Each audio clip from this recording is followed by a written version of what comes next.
तो ये कुछ बोर्ड पर कुछ सवाल लिखे हुए हैं। ये सवाल बिहार बोर्ड के 12th एग्जामिनेशन में ये सारे सवाल कुछ एक वर्ष पूछे गए हैं। मतलब ये सारे सवाल पूछे हुए सवाल हैं। और कहाँ पूछे हुए हैं?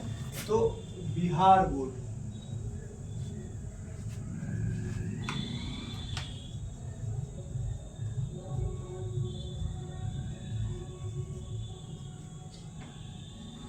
ट्वेल्थ के एग्जाम में ये सारा सवाल पूछा हुआ। ये प्रोनाउन का कुछ सवाल है, इसका क्वेश्चन देखते हैं और इसको बनाने का तरीका देखते हैं, इसके एक्सप्लेन करने का तरीका देखते हैं कि कैसे सवाल पूछा गया है। और ऐसा ही सवाल आपके एग्जाम में भी पूछा जाता है। ठीक, तो ये कुछ 10 सवाल हैं, इसको समझेंगे कैसे क्या होता है, सब कुछ ध्यान समझेंगे। पहला सवाल, और आप लोग एक बार वीडियो पॉज करके यदि बनाने का मन हो तो बनाकर देखिएगा, 10 सवाल बनाइए और उसके बाद फिर ऑन करके वीडियो देख सकते हैं। ठीक है, पहला सवाल क्या है, पढ़ा जाए। This is a secret pact between you and मी।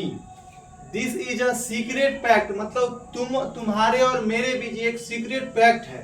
ठीक, बिटवीन जानते हो क्या हुआ? बिटवीन है प्रीपोजिशन, प्रपोजिशन है। बिटवीन क्या है?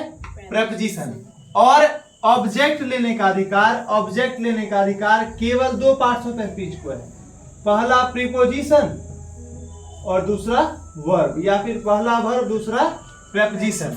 मतलब वर्ब आए तो इसके बाद ऑब्जेक्ट आए या ना आए, हो सकता है नहीं भी आए। जब ट्रांजिटिव वर्ब हो तब ऑब्जेक्ट आएगा, वर्ब के बाद जब वर्ब इंट्रांजिटिव वर्ब हो तो उसके बाद ऑब्जेक्ट नहीं आएगा।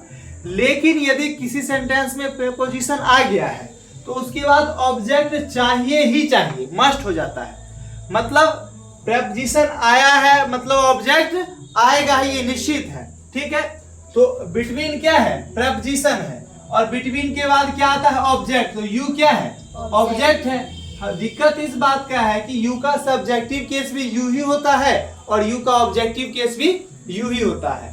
तो यू एंड डैश। अब ऑप्शन देखते हैं। पहला ऑप्शन आई, आई कौन से केस में है? सब्जेक्टिव केस में। और एंड जो है ना वो एंड ये कोऑर्डिनेटिंग कंजंक्शन है। कोऑर्डिनेटिंग कंजंक्शन क्या होता है? वह सेम टाइप ऑफ वर्ड को जोड़ता है, सेम टाइप के वर्ड को जोड़ता है। जैसे यू यदि ऑब्जेक्ट है तो इधर ऑब्जेक्ट रहेगा, तब एंड लगा है मतलब इधर भी क्या होगा? ऑब्जेक्ट होगा। एंड जो होता है वो सेम चीजों को जोड़ता है, सेम कैटेगरी के चीजों को जोड़ता है, कोऑर्डिनेटिंग कंजंक्शन। ठीक है, मतलब यू ऑब्जेक्ट है मतलब आगे जो वर्ड आएगा वो भी कौन से केस में होगा? ऑब्जेक्टिव केस में होगा। कौन से केस में होगा? ऑब्जेक्टिव केस में। पहला ऑप्शन आई, आई कौन से केस में? ऑब्जेक्टिव केस में या सब्जेक्टिव केस में? तो आई होगा क्या? नहीं होगा। वी कौन से केस में? सब्जेक्टिव केस में, ऑब्जेक्टिव केस में? सब्जेक्टिव केस में, तो ये भी नहीं होगा। दे कौन से केस में? सब्जेक्टिव केस में, ऑब्जेक्टिव केस में? सब्जेक्टिव केस में, तो ये भी नहीं होगा। मतलब हमारा आंसर क्या होगा? बी नंबर होगा, ना ए होगा, ना सी होगा, ना डी होगा। हमारा आंसर मी होगा। तो यहाँ पर क्या भरा जाएगा? Me. There is a secret pact between you and me. अगला सवाल पढ़ते हैं। आशा करते हैं ये सवाल आपको समझ में आया होगा। The man dash stole my necklace has been arrested. जिस व्यक्ति ने मेरा नेकलेस चुराया था वह गिरफ्तार हो चुका है। जिस व्यक्ति ने मेरा नेकलेस चुराया था वो क्या हो चुका है? गिरफ्तार हो चुका है।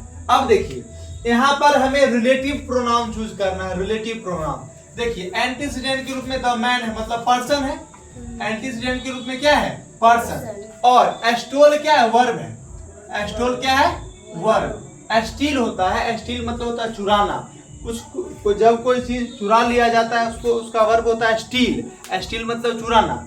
तो वही बात का है the man dash stole my, यहाँ स्टोल है V2, stole my necklace has been arrested. मतलब जिस व्यक्ति ने मेरा नेकलेस चुरा लिया था वो क्या हो चुका है? अरेस्ट हो चुका है। ठीक है, तो यहाँ पर वर्ब से पहले क्या आता है? सब्जेक्ट आता है या फिर ऑब्जेक्ट आता है? सब्जेक्ट। वर्ब से पहले सब्जेक्ट आता है और एंटीसीडेंट के रूप में पर्सन है।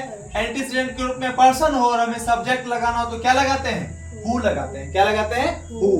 विच का प्रयोग करते हैं एनिमल और थिंग के लिए। हुज का प्रयोग करते हैं पोजीशन को दिखाने के लिए, जब वह पर्सन की बात करेगा तब। जब एंटीसीडेंट पर्सन हो तब हुज का प्रयोग करते हैं। और हुम का प्रयोग तब करते हैं जब एंटीसीडेंट में कोई पर्सन हो और यहाँ पर ऑब्जेक्ट की चर्चा की जाती हो या ऑब्जेक्ट की जगह पर भरना होता है तब। अगला सवाल, ये सवाल समझ में आया है? आगे, श्वेता डैश इनवाइटेड विनीता। यहाँ पर हमें एम्फेटिक प्रोनाउन का यूज करना है। एम्फेटिक प्रोनाउन हम बताए थे, सब्जेक्ट जैसा होता है एम्फेटिक प्रोनाउन भी उसी के अनुसार होता है। सब्जेक्ट क्या है? श्वेता। श्वेता क्या है? श्वेता के लिए सी होगा। श्वेता के लिए पर्सनल प्रोनाउन क्या होगा? सी। और सी का रिफ्लेक्सिव, सी का एम्फेटिक प्रोनाउन हरसेल्फ। तो यहाँ पर क्या भरा जाएगा? Herself. Shweta herself invited Vinita. Shweta खुद ही किसको इनवाइट की थी? या विनीता को इनवाइट की थी। ठीक है, अगला सवाल, When I finished my work, जब मैंने अपना काम कर लिया, I asked, मैंने पूछा अपने शिक्षक से। तो मैंने पूछा, तो यहाँ पर क्या है? टीचर है। टू चेक इट, मतलब मैंने अपने टीचर को कहा कि इसे चेक कर लीजिए। तो क्या यहाँ पर I भरेगा? asked मतलब ये क्या है? वर्ब। तो वर्ब के बाद क्या भराता है? ऑब्जेक्ट आएगा। तो यहाँ पर देखिए I सब्जेक्टिव केस हो सकता है क्या? नहीं। I asked her teacher, जब मैंने अपना काम कर लिया है, तो मैं अपने टीचर को दिखाऊंगा या दूसरे के टीचर को दिखाऊंगा? अपने टीचर को। तो अपने टीचर के लिए क्या भरा जाएगा? My teacher। क्या हो जाएगा? When I finished my work, जब मैंने अपना काम कर लिया, I asked my teacher, मैं अपने टीचर से पूछता हूँ कि इसे क्या कर लीजिए? चेक कर लीजिए, देख लीजिए। ठीक है। He blamed, देखिए he blamed वर्ब आ गया, आगे हमें इस रिफ्लेक्सिव प्रोनाउन यूज करना है। तो रिफ्लेक्सिव प्रोनाउन भी किसकी तरह? जैसा सब्जेक्ट रहेगा वैसा ही रिफ्लेक्सिव प्रोनाउन। सब्जेक्ट क्या है? ही। तो ही का रिफ्लेक्सिव प्रोनाउन क्या हो जाएगा? हिमसेल्फ। तो ही ब्लेम्ड हिमसेल्फ फॉर अगली सिचुएशन। खराब स्थिति के लिए खुद को क्या ठहराता है? जिम्मेदार ठहराता है। ये जो खराब स्थिति बनी उसके लिए कौन जिम्मेदार है? वो खुद जिम्मेदार है। वो खुद को जिम्मेदार ठहराता है। आगे, dash shall I fear but the ones who hurt me.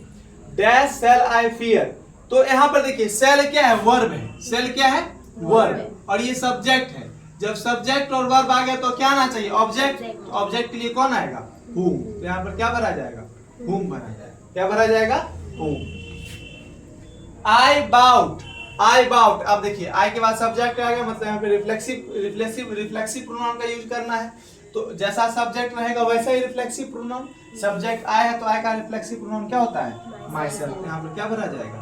myself। मैंने स्वयं ही एक शर्ट खरीदा है। I have friends, मेरे कुछ मित्र हैं। Love me a lot, जो मुझे बहुत ज्यादा क्या करते हैं? प्यार करते हैं। तो लव क्या है? वर्ब है।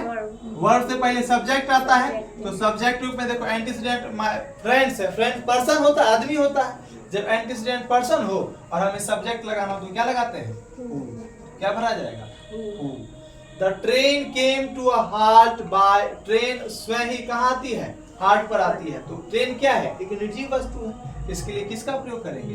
इटसेल्फ का प्रयोग करेंगे। ये रिफ्लेक्सिव प्रोनाउन है। तो जैसा सब्जेक्ट वैसा रिफ्लेक्सिव प्रोनाउन। सब्जेक्ट था ट्रेन, ट्रेन के लिए itself. Please check, please check dash, देखिए इज क्या है? वर्ब है। वर्ब से पहले सब्जेक्ट आता है। तो सब्जेक्ट के लिए क्या हो जाएगा? सब्जेक्ट कोई नॉक कर रहा होगा तो पर्सन ही होगा ना। स्वाभाविक सी बात है।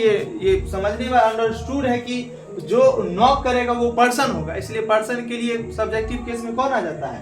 हु। यहाँ पर क्या भरा जाएगा? ठीक है, आशा करते हैं सारा सवाल आपको समझ में आया होगा और इसी टाइप का सवाल आपके एग्जाम में भी पूछा जाता है। ठीक है।